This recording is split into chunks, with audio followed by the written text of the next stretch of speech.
Fala galera, e aí, tudo bom com vocês? Estamos aí para mais um dia de atividades nessa operação quarentena, né? E hoje eu quero trazer para vocês algumas ideias de como a gente interpretar gráficos e tabelas, né? Mais especificamente os gráficos, né? Então a gente precisa aí ter muita atenção quando vai fazer uma questão de gráfico.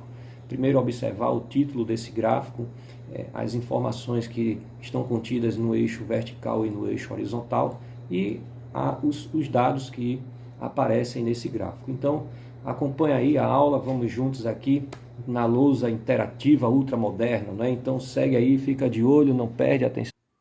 Atenção total aqui, nas dicas que eu vou dar para vocês. Gráfico é uma questão certa em Enem, não só em matemática, mas também em outras disciplinas. Esse primeiro gráfico aqui que eu trago para vocês é o chamado gráfico de linhas. Ele tem uma característica interessante que a gente pode acompanhar pela linha toda a evolução dos dados, né? Então, aqui a gente tem a legenda, e essa legenda ela é importante para a gente entender o que cada linha se refere. Então, aqui a gente tem a linha azul, os alunos do sétimo ano, a linha laranja, os alunos do oitavo, e na linha amarela, os alunos do nono. A gente tem que observar também o que está se referindo os eixos, né? Nesse caso aqui, o eixo vertical, o número de alunos. Já no eixo horizontal, nós temos o ano.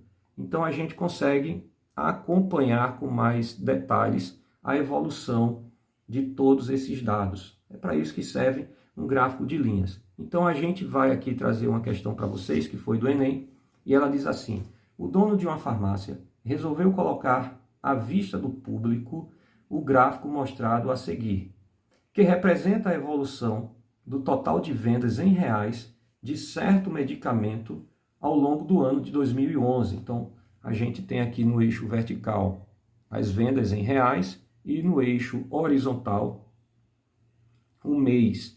Então, a gente consegue observar no gráfico de linha a evolução de como tudo isso aconteceu. De acordo com o gráfico, os meses em que ocorreram, respectivamente, o maior e a menor venda absoluta em 2011 foram. Então, olhando aí uma questão simples, a gente olhando para o gráfico, a gente já observa que a maior venda foi em junho e a menor foi em agosto. Então, a alternativa aí, a letra E. Então, outro gráfico aqui trouxe para vocês.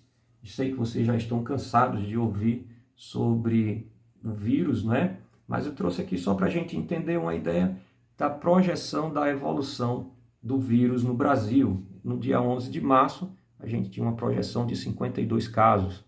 Já no dia 26 de março, uma projeção de 4.000 casos. A gente vai observar que em 2 semanas, essa curva ela foi um pouco suave, que a gente chama. Mas do dia 26 de março até o dia 2 de abril, a gente já vai ver que teve um crescimento muito acentuado no número de casos. Então, se a gente observar que em 2 semanas, a gente tem aqui um crescimento de 3.948 casos. Já em uma semana, a gente vai ter um crescimento de 26.000 casos, né? Isso é uma característica de progressão geométrica, né? E a esse gráfico a gente vai ter um aumento acentuado cada vez mais, e a gente chama isso de exponencial. Um outro gráfico muito comum também em provas de Enem é o gráfico de barras. Esse que eu trago para vocês é um gráfico de barras verticais. Como eu sempre digo, observa com muito cuidado o título desse gráfico. Nesse caso, número de alunos de uma escola por série. Aqui nós temos em azul os alunos do sétimo ano, em laranja os alunos do oitavo ano e de amarelo os alunos do nono ano. Novamente, tenha muito cuidado, observa o eixo vertical, número de alunos, e o eixo horizontal, os anos. A gente já vai ver aqui que em 2008 nós temos 15 alunos no sétimo ano, um número entre 10 e 15 alunos no oitavo ano e um número entre 15 e 20 no nono ano. Se a gente observar agora e comparar com o ano de 2018, a gente vai ver que teve um crescimento no número de alunos. Nós temos agora 30 alunos no sétimo ano, nós temos agora 25 alunos no oitavo ano e um número entre 30 e 35 alunos no nono ano. Mais uma questão do Enem, essa daí apresenta duas figuras. Na figura 1, a gente tem o consumo de energia em quilowatt. Na figura 2, nós temos o consumo de água em litros. Tenham muito cuidado na observação, vai lendo os detalhes da questão, marcando, vê tudo que tem de informação e daí você segue para responder a questão. Então, as figuras apresentam dados referentes aos consumos de energia elétrica e de água relativos a 5 máquinas industriais de lavar roupa comercializadas no Brasil. A máquina ideal, quanto a rendimento econômico e ambiental, é aquela que gasta simultaneamente menos energia e água. Com base nessas informações, conclui-se que no conjunto pesquisado. Então a gente vai lá, olha, compara os dois gráficos e vamos para a letra A. Quanto mais uma máquina de lavar roupa economiza água, mais ela consome energia elétrica. Então a gente vai ver que a máquina 1, por exemplo, ela tem um consumo baixo de água, é a menor, mas ela não tem o menor consumo de energia elétrica. Então essa não é a alternativa da questão. Na letra B, a quantidade de energia elétrica consumida por uma máquina de lavar roupa é inversamente proporcional à quantidade de água consumida por ela. Então, a gente vai ver aqui, por exemplo, se eu tomar a máquina 5, a gente vai ver que ela tem o maior consumo de energia, mas também tem o maior consumo de água. Então, não foi inversamente proporcional neste caso. Então, também não é alternativa.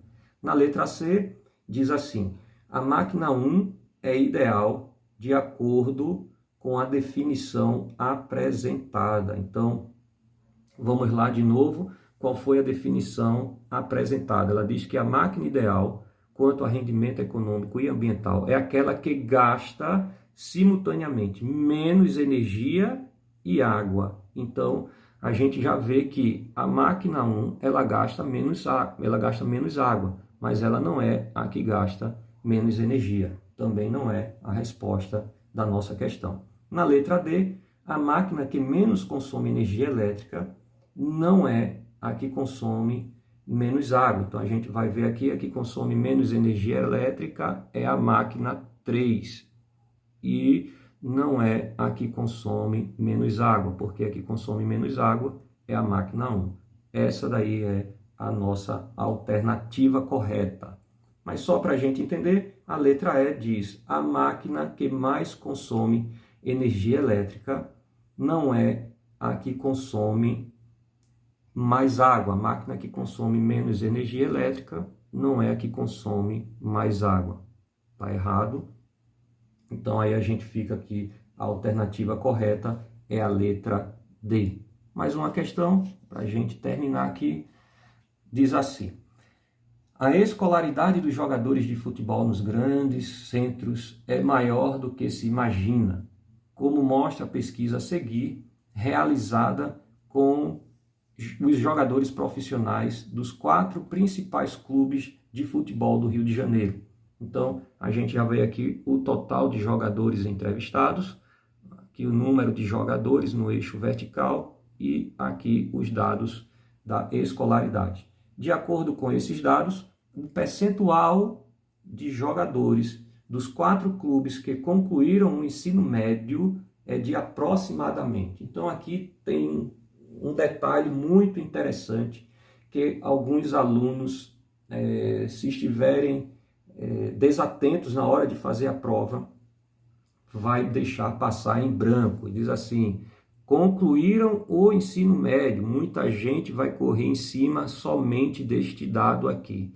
Só que se a gente levar em consideração que os alunos que já estão no ensino superior incompleto, eles também concluíram o ensino médio. Então a gente vai ter aqui um total de alunos que concluíram o ensino médio de 68 jogadores neste caso, não é? E o total de jogadores 112. Se a gente faz aí para descobrir o percentual, 68 dividido por 112 a gente vai descobrir 60% que é a resposta da nossa questão, tá certo? Então, gente, muita atenção na hora de fazer uma questão com gráfico, tenham muito cuidado nos detalhes, nas observações, nos dados, e com muita atenção e paciência a gente consegue fazer, tá bom? Falou, até a próxima, se Deus quiser.